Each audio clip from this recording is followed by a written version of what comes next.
where we will generate some designs, add a chain there, explore the different designs, shapes as well. We have to make the changes there. I will add a point with it.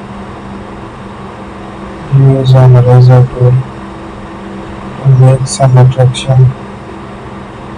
We have to find it, make different pictures there. I will use the designs, add a point with that. Let's make the eraser tool there. So we have to use it